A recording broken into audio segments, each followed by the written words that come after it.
Hello, I'm Layla McKinnon. Welcome to A Current Affair. We begin tonight with the children who are victims of Australia's epidemic of broken relationships. The kids missing out on even the basics of life when parents won't pay child support. But time is running out for those refusing to do the right thing. A major crackdown is now underway. It's really, really easy to avoid paying child support. I feel that as single parents, we're unjustifiably blamed for milking the system. Many parents believe that they're disadvantaging their ex-partner by withholding child support. But in fact, what they're doing is disadvantaging the child. Deadbeat dads and miserly mums, watch out. The Child Support Agency has you in their sights. They're withholding money which provides food, clothing, shelter. Wendy Newnham is a struggling single mum, but not by choice. Most people don't set out to be single.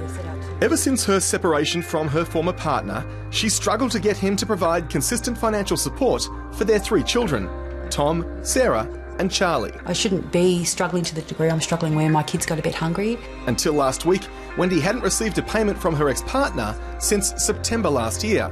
She says it's been the same for the last 7 years, with her ex taking cash jobs and quitting good jobs to reduce the amount he has to pay. I receive probably 3 or 4 months, 5 months, a year of maintenance before my ex jumps jobs again. And then they takes them Child Support Agency, usually 6 to 8, 9 months to catch up with him before they are able to get another couple of months' payment out of him. So how much effort is involved in actually dealing with the Child Support Agency? A huge amount, and especially emotionally. Trying to get your point across that it's money that's actually owed for the children. And is that the mentality? The guys think it's just money for mum? Yep, money for mum. It's a lot of the time money for mum, or it's money that we're privileged to receive, which is what I've been told. That's if Wendy receives anything. Her ex is meant to pay their 3 kids a total of $75 a week. But right now, he's in arrears by more than $15,000. Wendy says she doesn't know when, if ever, her children are going to get that money. Getting it to me once the kids have all hit 18 and he starts doing all his taxes and things, that's not going to make any difference to their lives. It's now when they want to play sport, it's now when they want to do music lessons and go to friends' birthday parties. Wendy wants the system to get tougher, with better enforcement and serious penalties for parents who don't pay. There needs to be some sort of consequence for parents who refuse to pay or who are non-compliant and who refuse to give over the correct information. And sometimes the amounts of money in dispute are paltry. Kerry Arch is the head of the United Sole Parents of Australia.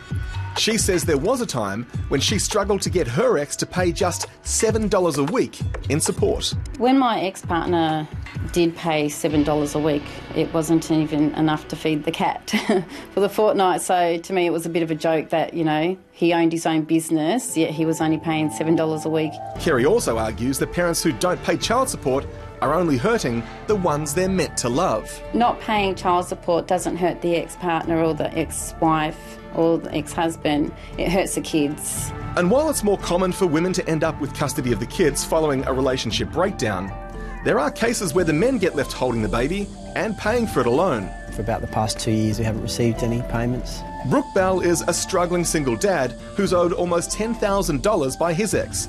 He wants the Child Support Agency to be much more proactive. In my experience, they're very ineffective. Primarily the responsibility comes back to me to find out the information and provide it to the Child Support Agency, which they then verify. Well, the onus shouldn't be on me to be finding out the information. I mean, there's enough information out there. It's something that the government has set up. The government should be doing more. They should have more power.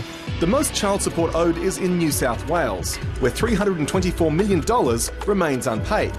Queensland is next, with $287.4 million, while down in Victoria, the unpaid amount is $233.3 million. Across the country, the national total of unpaid child support is a staggering $1.3 billion.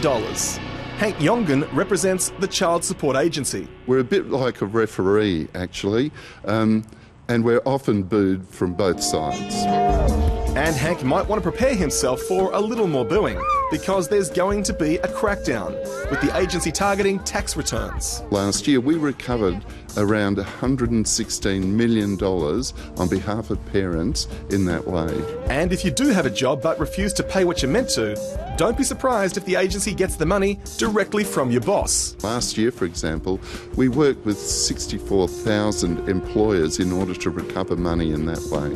Finally, the agency will be targeting undeclared income. Last year, we transferred $3 billion on behalf of 1.4 million parents. For her part, Wendy says she just wants her kids to have the 15 grand they're owed, so they can have a proper childhood. Single parents do it hard.